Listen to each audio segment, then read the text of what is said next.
नमस्कार, मैं विश्वेश तिवारी आप सभी का बहुत बहुत स्वागत करता हूं ए न्यूज टुडे से। उत्तर प्रदेश से इस वक्त एक बड़ी खबर आ रही है, जहां पर विधान परिषद के रिक्त स्थानों पर कब्जे को लेकर भारतीय जनता पार्टी और समाजवादी पार्टी में जंग छिड़ चुकी है। दोनों रिक्त स्थानों पर मतदान होना तय हो चुका है। ऐसे में भाजपा के बाद अब समाजवादी पार्टी भी मैदान में उतर चुकी है।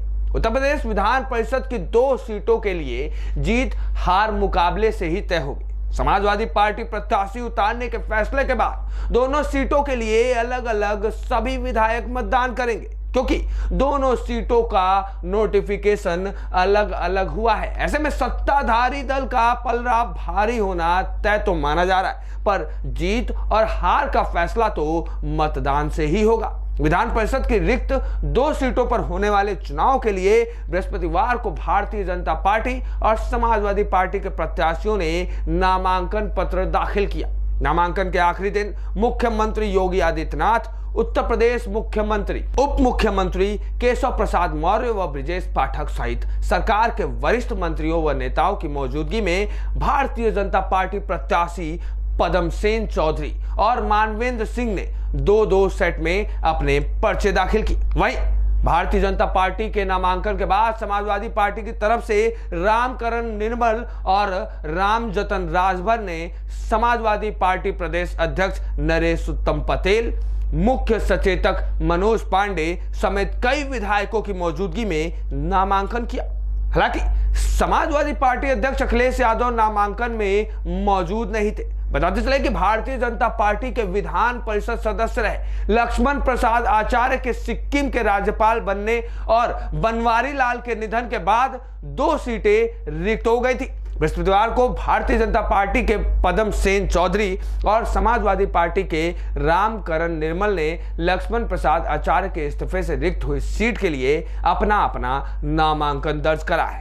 इसी तरह बनवारी लाल के निधन के बाद रिक्त हुई सीटों के लिए भारतीय जनता पार्टी के मानवेंद्र सिंह और समाजवादी पार्टी के रामजतन राजभर ने भी नामांकन किया है। दोनों दलों के प्रत्याशियों ने विशेष सचिव विधानसभा और चुनाव अधिकारी मोहम्मद मुसाहिद को अपने नामांकन पत्र सौंपे।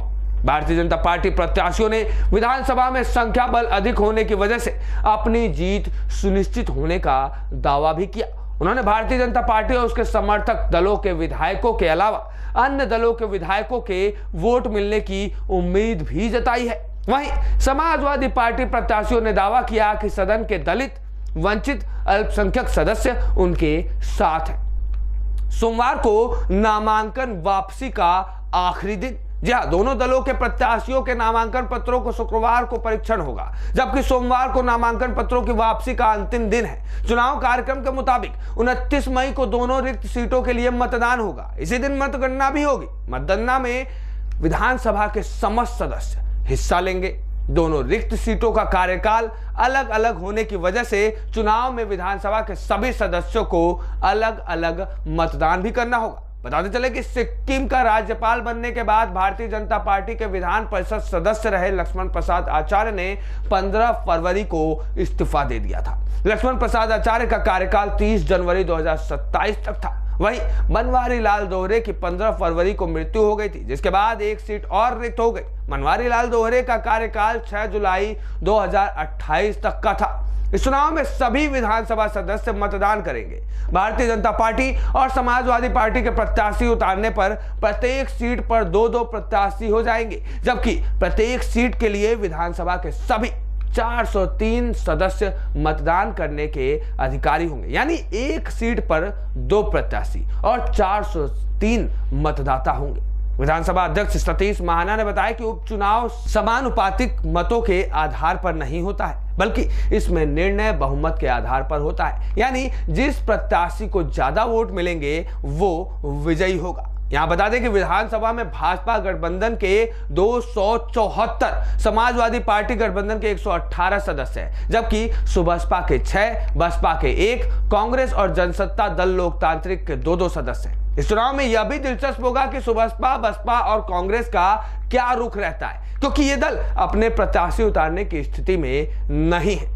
ऐसे ही खबरों के लिए बने रहिए ए न्यूज टुडे के साथ।